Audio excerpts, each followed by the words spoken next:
Seton Hall's in the house. Pirates. Angelo, what's happening, man? Doing great. How are you guys doing today? We are doing good. Happy to have you. We're on a nice little streak here with the athletic and sports nutritionist. We had Pratik Patel on, former background with the Oregon Ducks and New York Giants. We got Angelo now, who's a strength and conditioning coach with Seton Hall. Correct me if I'm wrong, but you got under your jurisdiction, you got baseball, soccer, volleyball, swimming, diving, cross country, golf. Does it sound about right? That sounds about right. Yeah, it's pretty much all the Olympic sports across the board. So I think you hit all we have on campus. Yeah, and you've been there quite a while, huh? Yeah, man. July 5th is my 19th anniversary. I found out because LinkedIn reminded me of that. But I'm coming up on year 20 right now, which I always say, man, that's a long time in any job.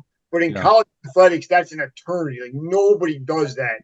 no doubt. Um, so you can look at it two ways. One way, I'm a glutton for punishment and can't figure out another path. The way to look at it is I grew up a Seton Hall fan. My whole family's in New Jersey. So I did the typical athletics thing. You know, I went away to college. I had a couple of jobs, Virginia, North Carolina, the Pittsburgh Pirates. And Yeah, the job opened up. I was able to, make the right connections and do well with the interview. And I've been there ever since. So I get to work at a place. I had a starter jacket when I was a little kid. And now I yeah, work all year all the time in my 9 to 5 job, which I think is pretty cool and pretty unique. Now there's some challenges to that and being in one place that long. You see a lot of coach turnover. yeah, I've seen the entire gamut of the Big East change multiple times, and the era we've been in the last 3-4 years at NIL, at the transfer portal, it's a completely different ball game.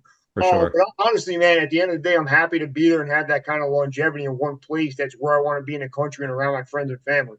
Yeah, no doubt. Go ahead, Pretty Al. remarkable. I mean, I see we have a lot of college athletes. You know, the club we have two Division I schools by us in Siena and Albany, but the big schools, people go away and they're often changing over their strength and conditioning or their athletic training. And I think that's tough on the athletes. So I think it's awesome that you've been there. I appreciate that. And I think it's one thing. I've been on a lot of podcasts and do a lot of public speaking. And like one of my soapboxes is the career of a strength coach, an athletic trainer, and sometimes a school associated PT if they're working under the umbrella of a school athletic department.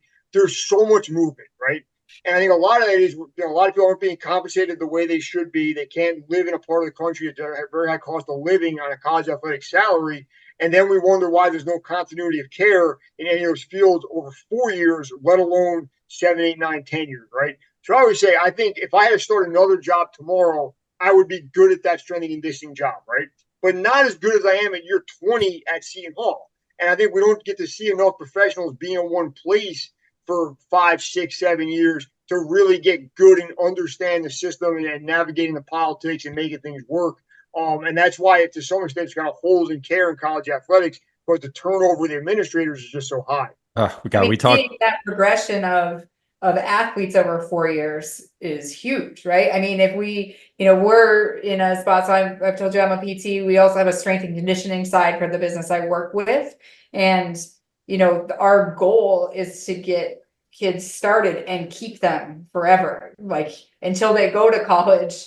And then hopefully they are under, a great coach there too, where they've built great foundations and that carries through. But that year over year education and evaluation, fitness doesn't happen in 6 weeks, right? Like strength doesn't happen in 6 weeks. You gotta build and you gotta build well, and you can't do that in even a year. I mean, I would say years. There's two sets of challenges at the upper end where I am now. The older end, the transfer portal, has made a kid stay in school 4 years almost a thing of the past, particularly in football, men's and women's basketball, and to some extent even baseball, where we're losing and gaining a lot of guys every guy on the baseball side. And in their defense, if they have a chance to get a look to get drafted and play professionally at a bigger place, they should probably take it a lot of time, right? That kind of makes sense. On the basketball, football side, if they could get a nice NLI check somewhere else they can't get with us, I'm not going to begrudge a kid for making $1 million somewhere else. We would all do the same thing, right? Yeah. But the second point, I think it's really, if you don't have a kid for 4 years, how much progression do you really get to see? So one thing I always say is I'm the biggest fan of commerce and the economy and a free market economy on the planet. I think we do a great thing with capitalism in America. One failing of that is I have a 9-year-old daughter who plays softball, right? Every week I'm getting emails, mailings. 10 different people want a trainer in athletics, right? And I want a Yeah. trainer another way. Is you're going to go to this guy or girl for a month, then another place for a month, then she'll go to a school athletic trainer for that month, and then she's going to play softball under one system in the summer, maybe. Then she goes to a travel team in the fall, and the coach wants to hit and throw a different way. And I think, I don't love admitting this, but I think one thing some other countries do a little better than us is have just kind of an athletic development system that starts when the kid can walk, basically, and takes them through the Olympics or the professional level. Whereas even if you don't agree with everything, that kind of continuity, I think, is valuable, right? You can make an argument running as fast as you can is valuable if you're running the wrong direction every once in a while. And I think in America, one thing we have, and I'm seeing now with youth sports and definitely in college, nobody does, and not nobody, almost nobody does anything long enough to really excel at it. And I don't think that's a great system. And I think we see it at the Olympic level, we see it at the World Championship level. We fell behind some other countries, unfortunately, and I think that might be part of the problem. So many And I think that, and then not only that, but the lack of sport diversification, but also just so many cooks in the kitchen. I mean, my kids are younger; they're 7, 7, and 8, and I'm very like, okay, we're doing a sport year. If they're liking something, I'll let them be exposed to it, but I don't want them on 5 different teams. I want them but I want them exposed, but I don't want them exhausted and burnt out at age 9. Like, I agree. I spend so much time with burnt out college athletes. I'm so serious about that not happening to my daughter, right? I want it, if she gets to play in college, great. If high school is the end of her journey, we're all good with that. It's totally up to her. But I don't want to be one of those kids who are miserable, just dreading every tournament, dreading every road trip. I want to have fun and enjoy it as long as you can. And I really think, not many studies have been done this, but I think if you look at injury rates and catastrophic injury, I think the kids that want to be there tend to get injured less because they're mentally engaged, they're physically ready, they're not exhausted for playing 3 baseball games in a day with 3 different teams at 3 different locations. And I think it's one thing we're just not doing great at. The other problem, the other problem we have, the system rewards the kids and the families that overtrain and do all that stuff, right? If you look at the college recruiting system, the more travel teams you're on, the further away from home you're playing, the more stuff you do, the more looks you get to play at the next level. In reality, I think we should be like, pick one thing, be great at that one thing, and then we'll evaluate you from there. Yeah, there's all these parallels that I always draw it back to. We were just talking right before that I hit record. This is endemic, I think, society. Like, this all started with you being there since 2005-ish. So that consistency of somebody come in who can identify the problems because the system's in place and you have communication across the staff. If you get somebody who's overtrained, if you get somebody who's new, if you get somebody who's advanced, you have probably these general protocols to steer them in the right direction because of the consistency.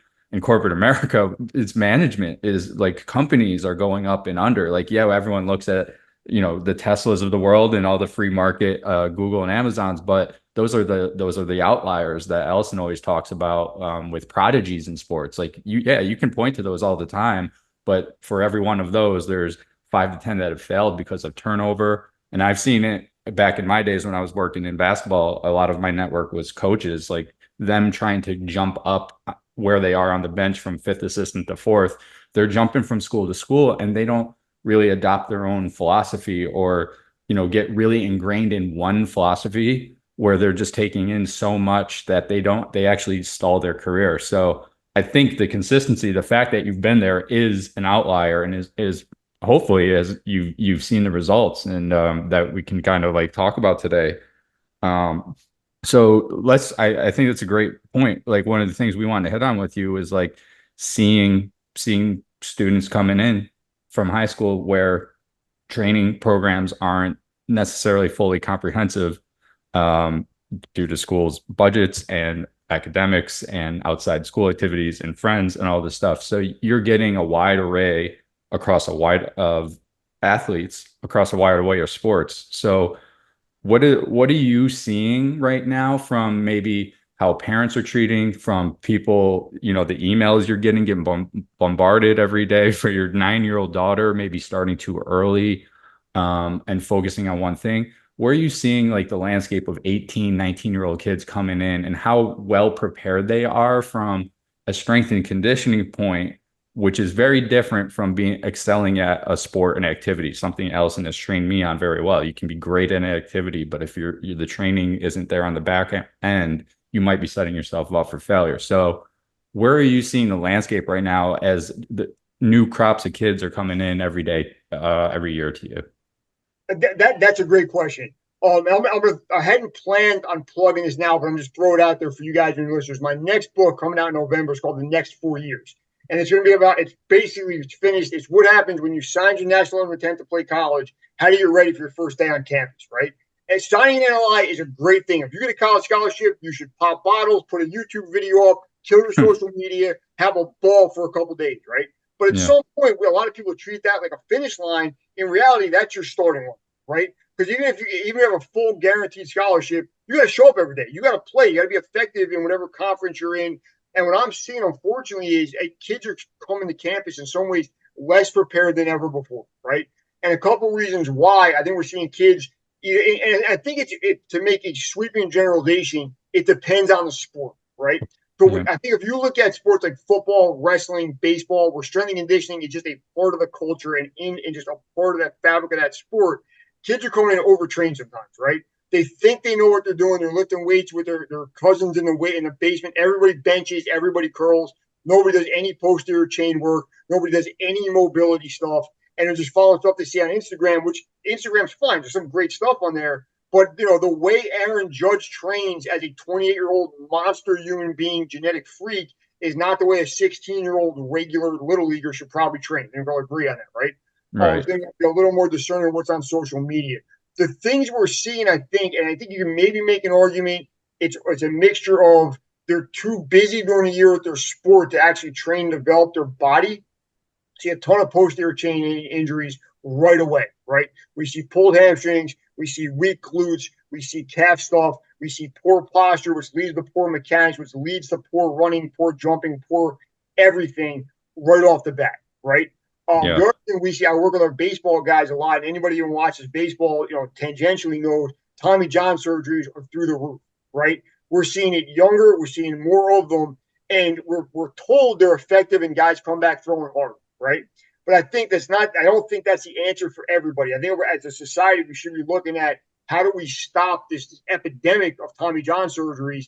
And one thing I think, I like the episode, I saw the short you guys did with Pratik about changing culture, right? And one thing right now in youth baseball, we're rewarding kids for throwing incredibly hard, incredibly young, right? So a 13-year-old that can hit 90 miles an hour is more valuable to Major League Baseball than a 17-year-old that can throw 90 miles an hour because the upside's bigger, right? And we're going to draft that kid higher, give him a better signing bonus, and put him in the system earlier, and in some ways financially change him and his family's life, right? Right. The problem is, how many of those 13-year-olds that are throwing 90 plus end up getting Tommy John and never getting near the majors? And we haven't really seen those numbers yet. But I think as long as the system rewards people for throwing incredibly hard, incredibly young, those Tommy John numbers are going to continue to escalate, and the epidemic's going to continue, right? Yeah. And the other thing I see, and it's a big part of the book, is just the word work capacity. I think we see young kids that they think they work hard. And I'm not knocking them. They think one practice a day, one lifting session, 3 liftings a week, whatever it might be, is enough. And the biggest transition I see from high school to college, even the kids that go to the best private high schools, best travel teams, had strength coaches, personal trainers, is they're just not ready for the level of work involved in playing Division I college sports.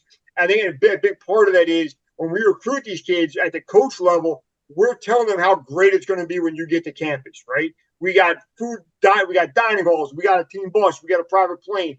All that's true. You know what else we got?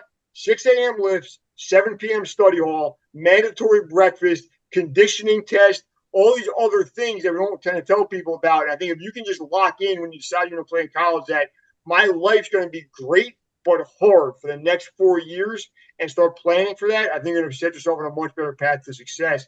And what I would say, if you're getting recruited to play somewhere, anybody listening to this, talk to the players that you meet on your recruiting trip, talk to the strength coach, talk to the athletic trainer, and know what you're getting into, right? So if you know in the fall you lift weights every day at 6 a.m. and you like lifting at 6 p.m., well, in July and August, start setting your alarm earlier and getting your body ready to function at 6 a.m. because they're not changing that for you, right? If you know you got to run a mile in 6 minutes, Well, get on the track and figure out if you can do it or not before you show up the first day. And it's 100 degrees outside with humidity and there's no shade anywhere, and that mile crushes you. You know what I mean? For I think sure. that knowing what you're getting into and preparing for it that spring and summer before you get there will help a lot of kids out. And then at a even further back level, when I'm seeing my daughter's softball team and the sport she plays, if you're a parent or you're a coach, you got a young kid, you have 7 and 8-year-olds. I think you said I have a 9-year-old. If you can get them to do just basic motor patterns, squat, lunge, hip hinge, some push-ups, some pull-ups, they will be better than almost everyone in their school off jump because so many kids can't do that stuff, right? Yeah. One thing I think the fitness industry is failing at is we know the foundation. The foundation is what I just said. It's squat, it's lunge, it's good running mechanic, it's push and pull. Problem is, it's real hard to sell people the basics.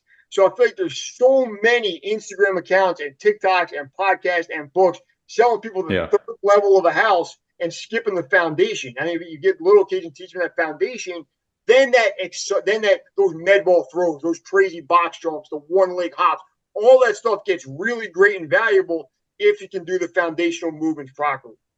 Yeah, talk about that all the time. And Allison's strength coach that works with her practice talks about getting kids, good at just playing, like having play be a part of an 8 and 9-year-old's thing, going out and running and just kind of naturally finding those movement patterns through unstructured kind of work, and being a kid where you'll hit those motor patterns. And I mean, Yeah. cartwheeling down the turf and somersaulting and all of that.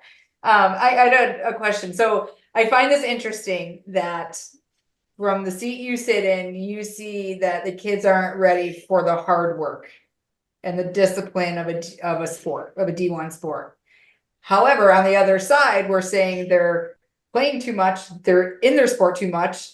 They're, so I 100% agree with you, but how do we, what's the difference that you see?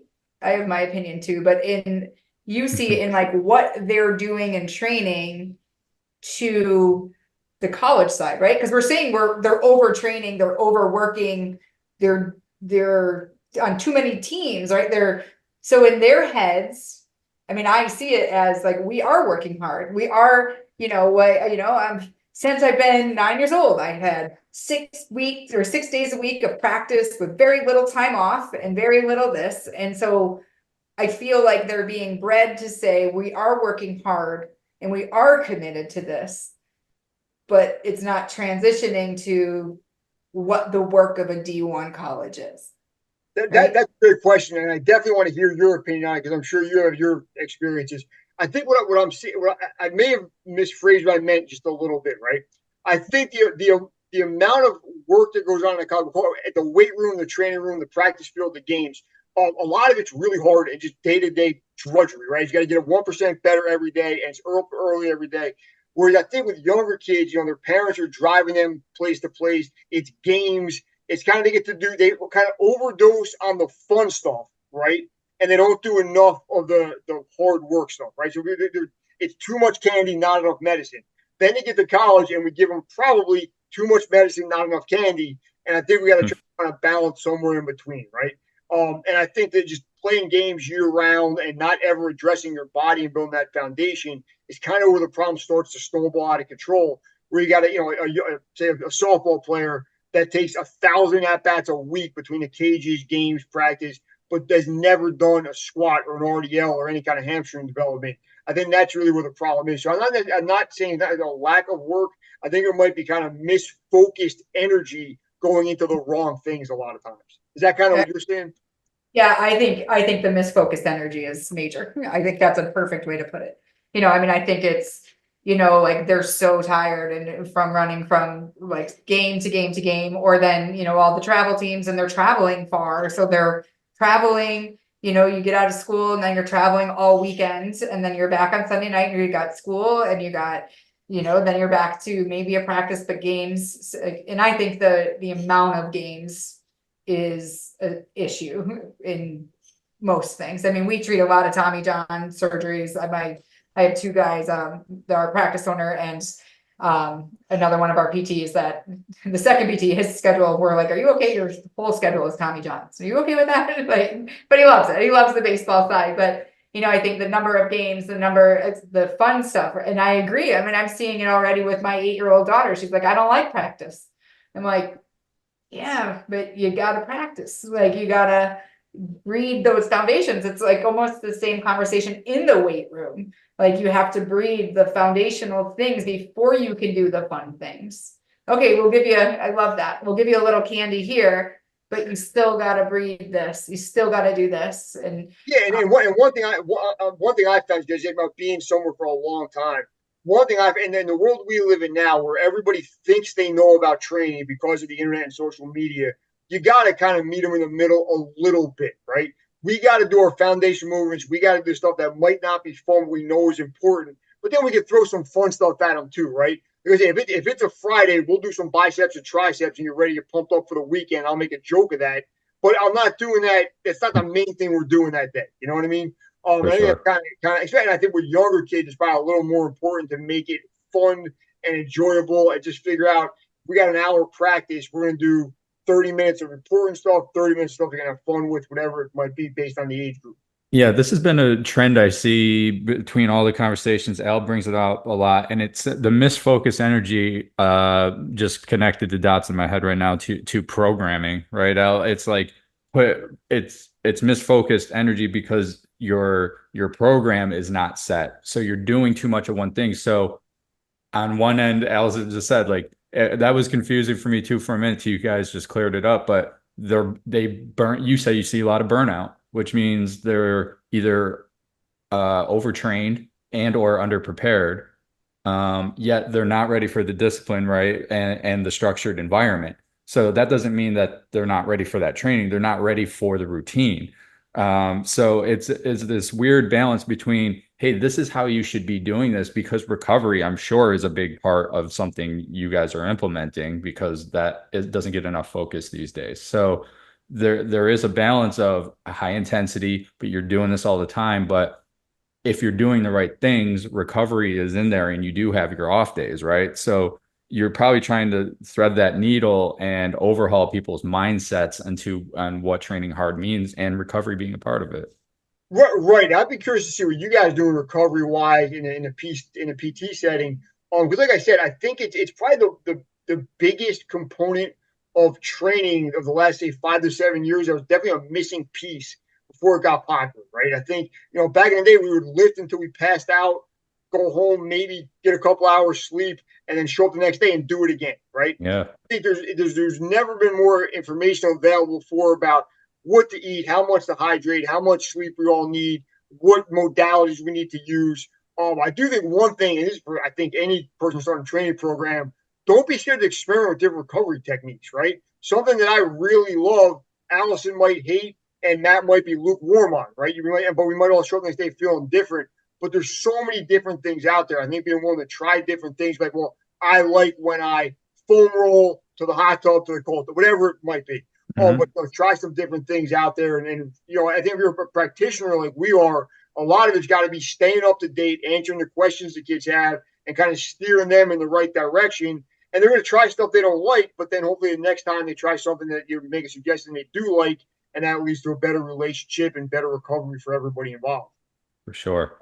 so, it's interesting. Like, I'm not obviously in a college setting, so I'm not with a team that controls everything, right? Like, so if I have, we always talk, like Matt, June, and I, and say, like, if we had people and we controlled all their things, it'd be a lot easier for us to manage what they have going on versus like, and you can't control a human, I understand that, but like right now, like they might have 4 practices and then they're coming into strength training and Matt has this beautiful workout and he's like, shit.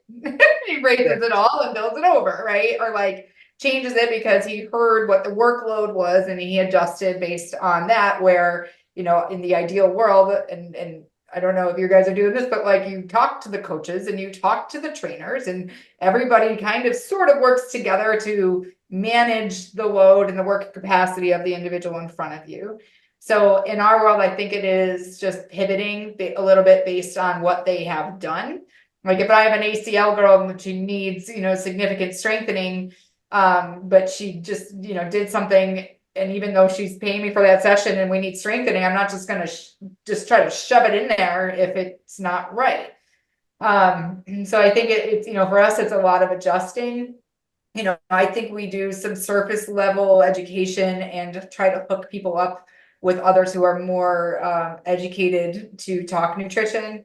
Like we'll give the basics, like, are you hydrating? Are you like, what are you eating? Are you eating? When are you eating? Like those kind of things, and definitely sleep. We definitely talk that stuff in our walls.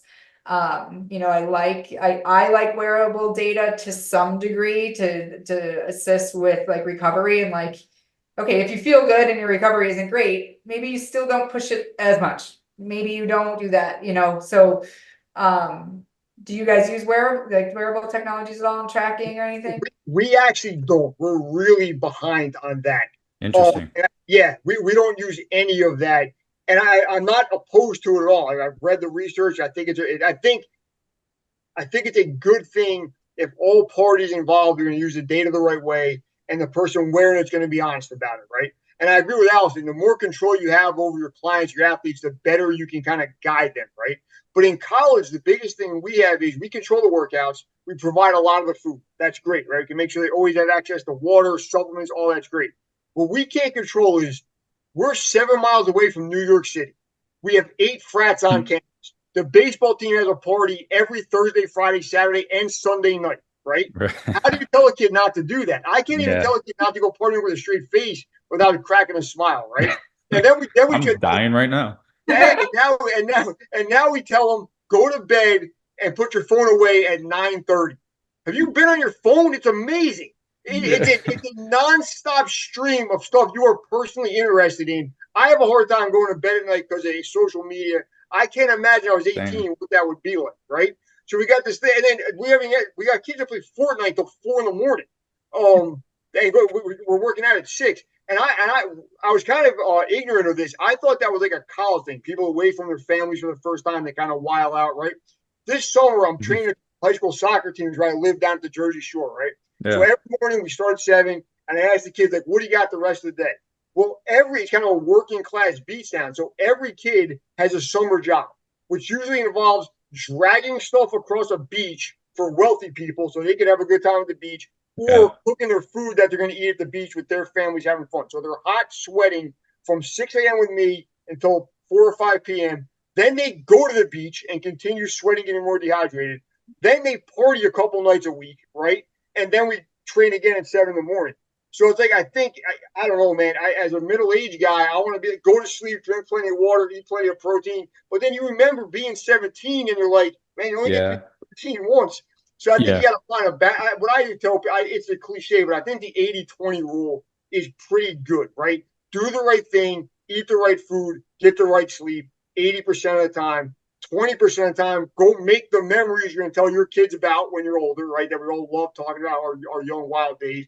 But if you can do it right 80% of the time, I think you could be, if everything else goes right, successful in your sport, relatively healthy, relatively at least chronic injury free, right? You might have a freak accident here and there. Yeah. But I think 80-20 rule is realistic for a lot of people, and hopefully a lot of young high school, college age kids as well. Yeah, we had Fred Duncan on. He's a popular strength and conditioning coach up in Buffalo, one of Allison's colleagues, and I would maybe even see like an online mentor to a lot of her group that she works with. But he just talks about all the things that kids have going on, and his dealing with parents. They got all these travel leagues, they have homework, they have their friends, they have all this stress, and then guys like me and you get on a soapbox and be like, 6 a.m. this, 6 a.m. And it's like you have no context. And like that's a huge missing piece, which is a big part in working with the general population that Allison has been successful with, is taking your time and sitting with a patient for an hour, getting context, talking with them, realizing what their goals are, what's going on in their life, so you can structure things more appropriate around them. So that does sound like, I'm sure there are programs in old school coaches or even new school coaches that were like, they're so focused on their discipline that they forget that there's a life outside of of doing all this stuff where 90% of the kids or more aren't going pro, and this isn't going to be their life forever. So really, that's a really tricky one. I don't think ever goes away. And I get more upset at coaches that and experts that like get on a soapbox of like, you need to do this. So it sounds like you massage that into your decision making factor Yeah, when you're dealing you with have, this. you have You to. I have think in to. a profession, if you don't, you're begging for the person to get injured or get burnt out, or if you're, in a pay to play type situation, not be your client anymore. So Yeah. you got to meet them where they are. And in reality, if you're not helping that person, right? If somebody shows up all banged up, sore from the last workout, and you go 100 miles an hour again, they're that's not how you get better, right? So you got to Yeah. know the lifestyle a little bit, and then I think at some point you got to have the conversation of, we got to go. We got to go this day. We got to get some work in and get better. And then, the college level, I kind of front load the weeks for off season teams. I make our Monday, Tuesday, Wednesday as I'll call it aggressive as we can do it. And that's we do our big lifts. We're in the rack. We're moving some weight around, right? Now we Hmm. get Thursday, Friday. I'm not saying everybody's partying every night by that point, but by Of that point, course. kids are kind of mentally more checked out, or they're exhausted from being in school and taking exams and doing that all week. The cumulative fatigue of the previous 2 or 3 lifts plus 4 practices plus what else we're doing in life. So we take our foot off the gas a little bit towards the end of the week with the idea they're going to come back rejuvenated, hit it again hard on Monday, right? Yep. What I've kind of found is too by myself. Like I run a lot. I run marathons, stuff like that. The older I get, the more I understand my body, the better my training goes because I know I can get my long runs in. For example, maybe I'm better on a Sunday one week than a Saturday based on the other factors I have going on. So I think Yeah. that's one thing, like long-term athletic development, knowing yourself and or the people you're training is huge because you can build the hard days, the easy days, the recovery stuff around what they're doing outside of the PT clinic or the weight room. Yeah, I'd be interested in how your general programming or what you guys do kind of ties to life after college or general training. I know you mentioned your first book, Resistance Training for Endurance Athletes, which I know, so there's like a lot of misconflations out there about, if you're an endurance athlete, you don't lift weights, or a sprinter, you don't necessarily do endurance because it's not specific to your activity. So that's something I've realized, again, not being an expert, but having access to people like Allison and people we've had on the pod of um, the 18 to 22-year-olds don't necessarily have that intuitive kind of feeling of like what's working for their body. I don't want to say at my middle age that I'm in the best shape of my life, but I've realized how to feel the best that I can possibly be every day. And if I'm doing something that might deter from that, where I think you got to probably train that into somebody coming into a program, even if they're a high performing athlete, right? So, Definitely. And I think one thing we dropped the ball with the general population people is a lot of people play sports till they're, say 18 to 22, somewhere in there. That's the end of their career for 98% of us, right? And then mhm. the rest of their life and their fitness and their health is based on the idea of like, quote unquote, go to the gym. But what do you do when you get there, right? I think there's not enough of like, all right, almost nobody, statistically 0% of us play professional sports.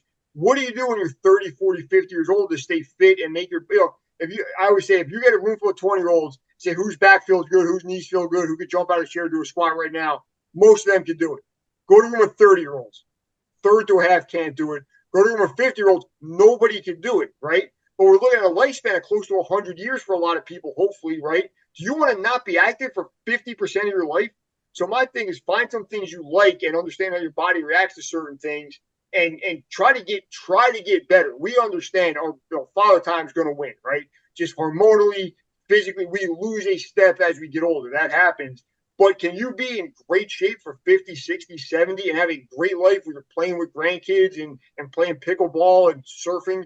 Yeah, you definitely can if you do it right. And I think one thing this weird thing happens where in my profession, and maybe Allison's as well, everybody wants a badge of honor that they worked in the NBA, the NFL, high level college, right? If we really look at it, those people don't really need people like us unless they're injured in Allison's case. But if you look like I train LeBron James, well, LeBron James hits a genetic lottery. What did you really do to help him, right? Show me somebody who helped a bunch of regular eighth graders get better and establish a love for physical activity where they stay physically active longitudinally across their lifespan. And that Yeah. phys ed teacher had a much bigger impact than the guy that's got LeBron James on his Instagram page. Am I right about that? I mean, I totally no agree. doubt. And I actually just had this conversation with one of my girlfriends who we were having the travel ball discussion and, you know, this and that. And, like Matt said, like, I'm a big fan with kids, like, of play and free time and free their mind and let them figure things out. I mean, my twins will run around with like a water jug on a baseball bat as like a hammer. Like, I love it. You know, like, I love them being creative, being outside, figuring it out, and just having time to think for themselves. And, you know, one of the things I was talking about in the conversation is that, you know, sports don't breed healthy lifestyles. Agreed. They breed athletics, they breed athletes. You can be athletic, you can do all that, but it doesn't breed a healthy lifestyle because you always are answering to somebody. You always have to go to practice. You always have to go to here. You know, you have to be there, but it's not an internal thing. It's not like, you know, like, there are people, you know, for sure. Like, we have a local gal who is now in the professional women's soccer league. And that girl is at 14 was up at 6 a.m. running. Like, she personally had a drive to do something into that is building habits for the rest of her life. But so many people don't have these habits that I think at like sports just doesn't breed. And then to your point, somebody had A lot of trainers will overthink the room, right? Both on the PT side and the personal training side, where they're overcomplicating things, and really they just need to get people moving along consistently.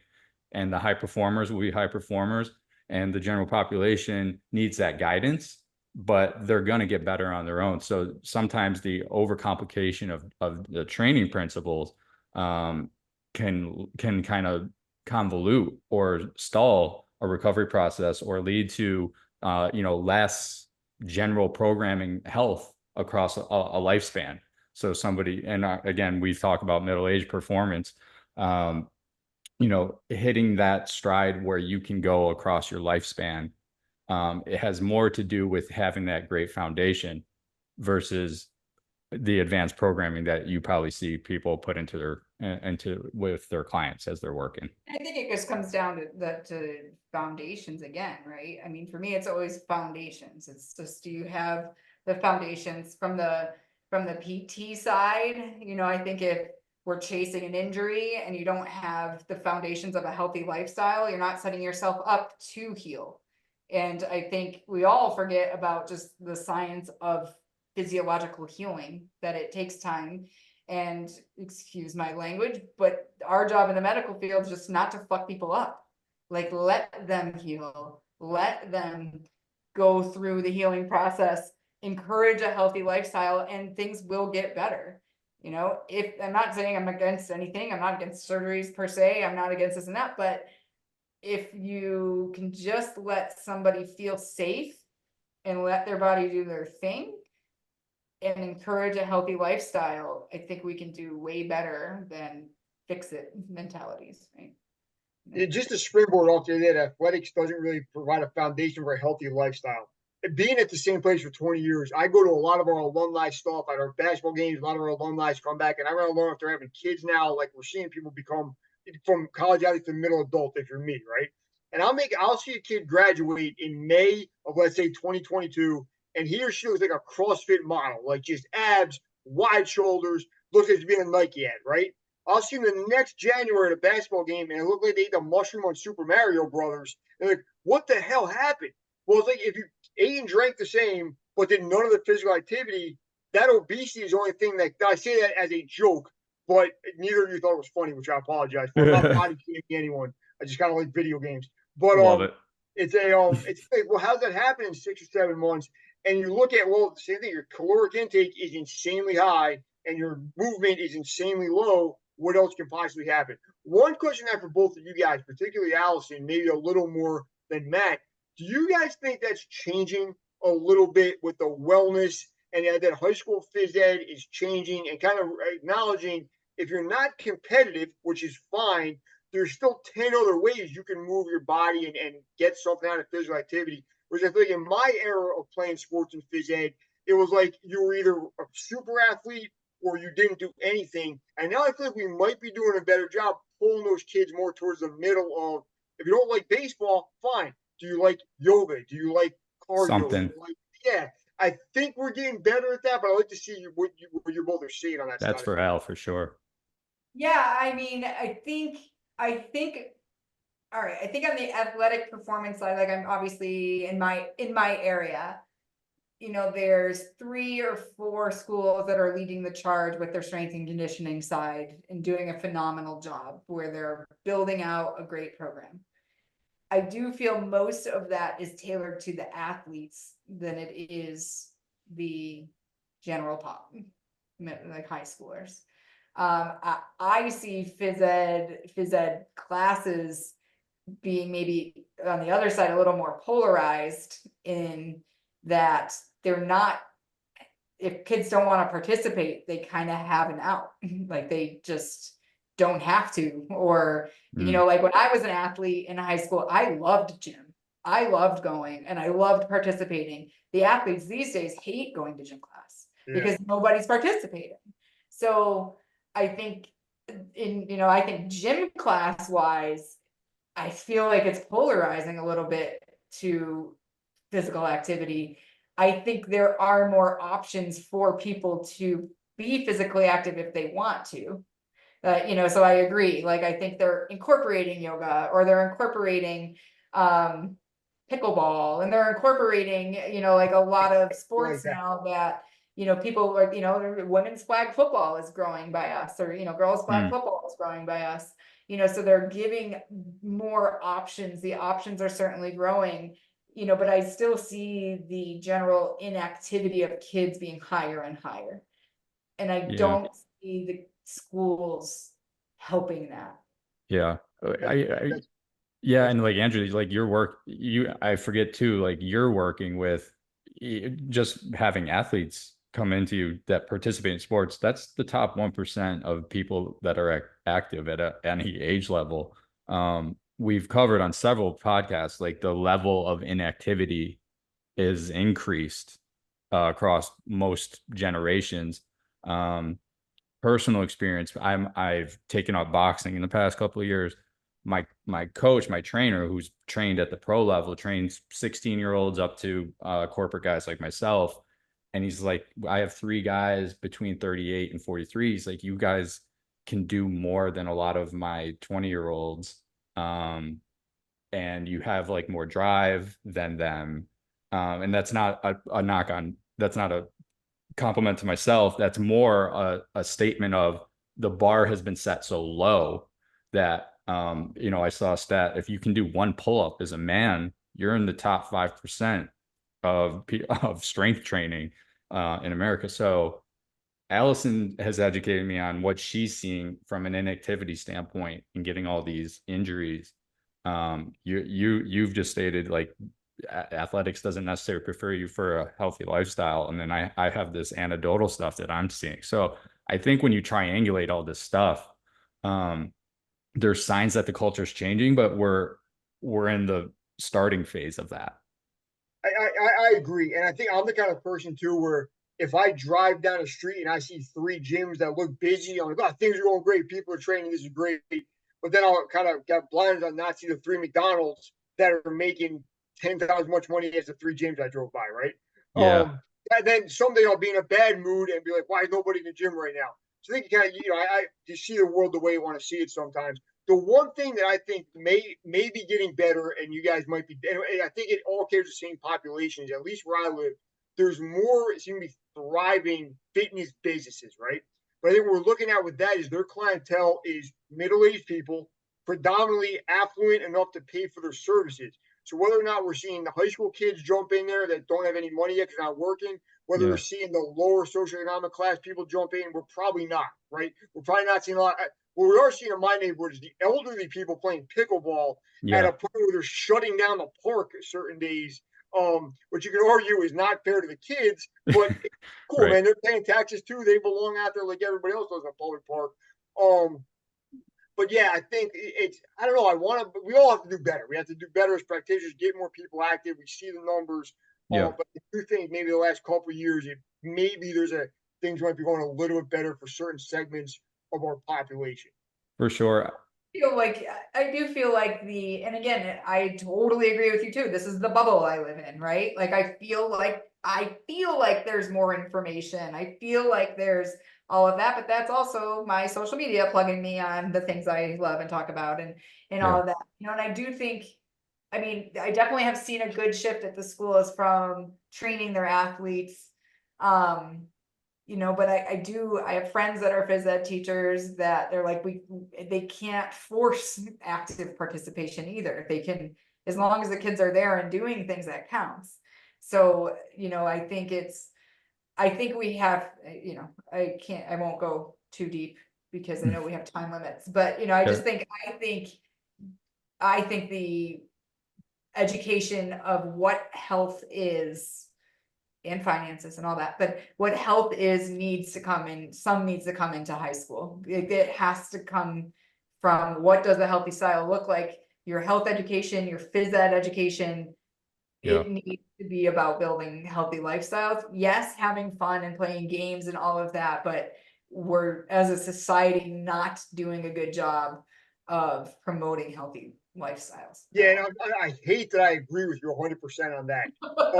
It's because the ideal would be I could sit here and argue with you, right? But I would say I'm dealing with the top of every kid I deal with at Seton Hall was the best blank player at their high school. So best tennis player, whatever it was, they were great at their high school, right? Hmm.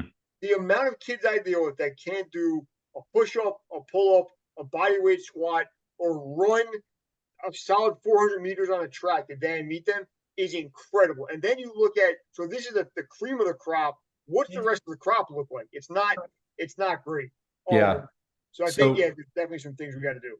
I know we're running up on time. So I want to kind of give you the floor to you in the last 5-6 minutes here. I know we mentioned your book already, Resistance Training for the Endurance Athletes. You got another one coming out in November. So congratulations. We keep finding these authors.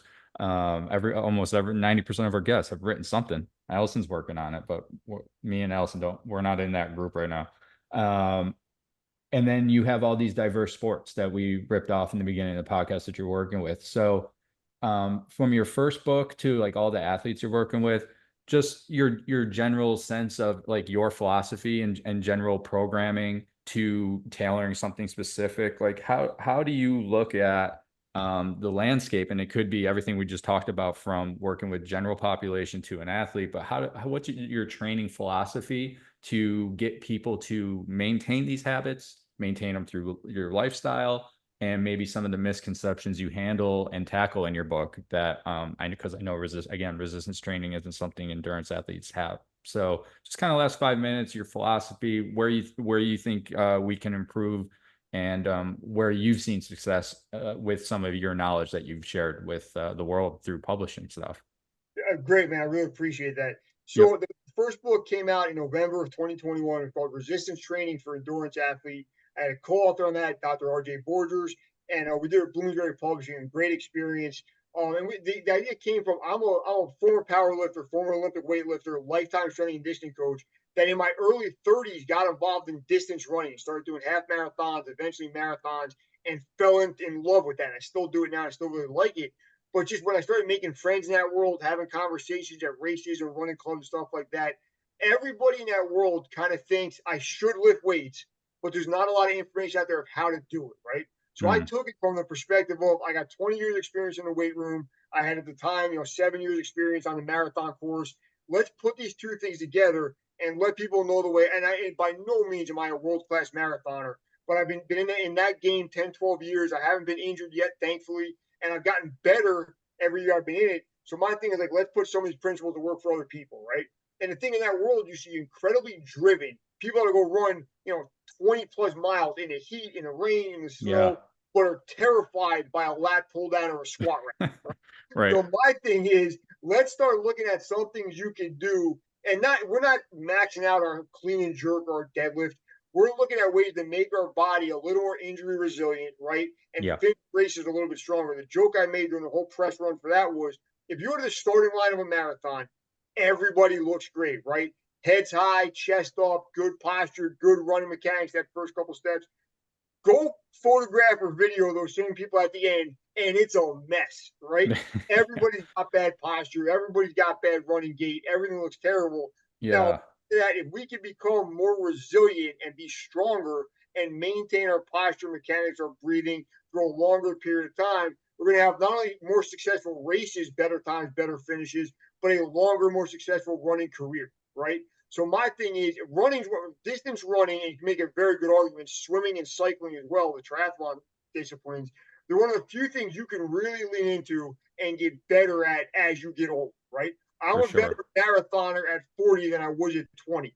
You can't be a better basketball, football, baseball, lacrosse player at 40 than you were at 20. So if you want to keep getting better and be somewhat competitive, let's lean into these distance sports where the physiological factor working towards us as opposed to totally against us, and go get ready to run marathons, not just when we're 25, but when we're 35, 45, 55 throughout time. We Yeah, just made it very simple, and we kind of broke the year down the way a marathoner or a triathlete would, and realize we're going to meet you where you are. You got your long runs on Sunday, but we're not squatting RDLing on Monday morning, right? We're going to put that later in the week and make sure you get your running in and get your mileage in and your speed work and all that stuff. But how do yeah, we build some workouts in around it, right?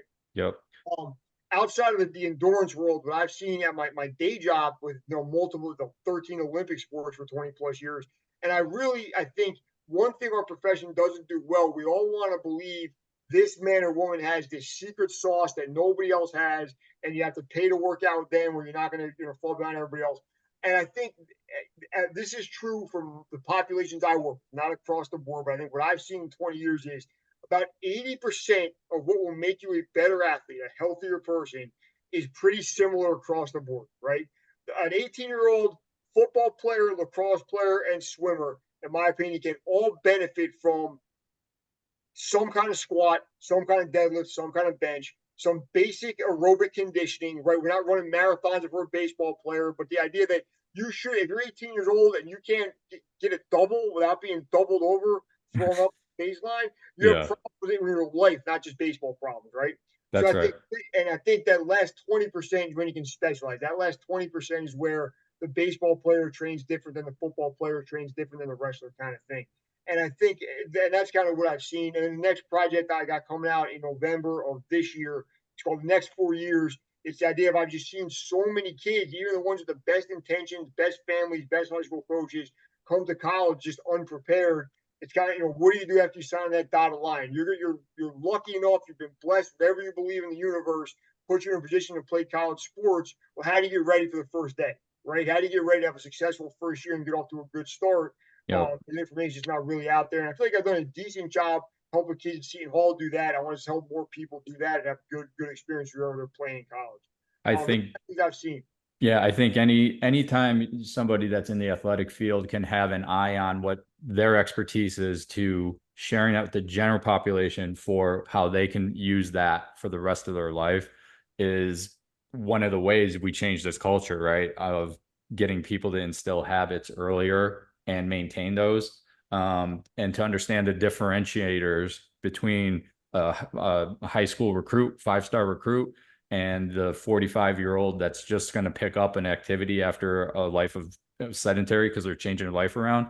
Those don't look too dissimilar from 0 to 50, 50 to 80 on the 1 to 0 to 100 scale. It's only once those foundations are maintained and mastered does that separation occur. And so I think people understanding that starting base is the same for everyone. So Allison says train like an athlete to everybody. And so it sounds like that carries through in your messaging and your writings. Yeah, and I think that's a good advice. I haven't heard a phrase like that before, so props to Alice on that. But life is athletic. If you're running around with your kids, if you're carrying groceries, if you're going up and down a couple flights of steps every day to get to your apartment or condo, whatever it might be, if you're going on the beach or hiking or going on unstable surfaces, life isn't. Hopefully, for most people, it shouldn't be, in my opinion, just a sedentary, controlled, slow control muscle contraction. That's no way to live, in my opinion, right? So I Yeah. think if you want to go do cool things, you got to train your body to go do those cool things, whatever. And it might be competitive, it might not be, it might be playing with your kids or grandkids, but go have your body ready to feel as good as you can for as long as you can. And I always think that the idea of like, oh, I can't do that. I'm 40, or of course my back hurts. I'm in my 50s. Why? I think that's got to become a thing of the past. And the idea that we're we're going to get worse health wise as you get older for things we can't control. But let's control the things we can. No Let's doubt. control our diet. Let's control our hydration. Let's control our mobility as best we can, and go out and be ready to. Hopefully, we're all going to live longer than our grandparents generation did. Let's go get something out of it for as long as we can. The last thing I want to be is on my couch watching Netflix for 4 or 5 hours a day, praying my grandkids call me. I want to, yeah, I want to get text from my grandkids and not be able to pick the phone because I'm doing cool things on my own still when I'm 80 years old. Yeah, a point of pride was me just this past weekend throwing Allison's my niece and nephews, just throwing them around in the ocean, in the pool, like picking them up over my head, be able to do that and not even thinking about it. So like there's applications in our real life experiences that come along with adopting this type of lifestyle. So yeah, man, and just to wrap up, because you gave me the soapbox and the floor for a minute, give you guys credit on this show, man. You guys are the idea of taking a PT and a person in the business world that happen to be brothers and sisters and giving people a voice and kind of so many of the shows I do are based on athletics, which is great. But I think having a chance that people like me and the former guests you had talk to quote unquote regular people, I think is huge and super valuable. So you guys are doing a great thing with the show. I appreciate that. People have a tough time connecting the dots sometimes between other disciplines and other industries. We're trying to use the platform. Allison was the inspiration for me to do that and reach out to other guests. Her breaking away and going cash-based and educating the general population through a free market solution is where we're trying to find guests. So the fact that you reached out means that resonates with you. The fact that you're preaching this type of message, I'm glad that you see it. And so it only makes me more happy when we have guests on with you. So I love it, man. We appreciate that compliment. Everything, Angelo, I will look in the comments below. I'll link to your book. I'll link to your social media. You can like and subscribe our podcast. This has been really great. Appreciate the time, man. I know you got to get your kid and get on with being a dad and training those kids versus the ones that you have as part of your payroll responsibilities. So thanks again for making the time, and we'll see everyone on the next episode. Angelo, thanks again.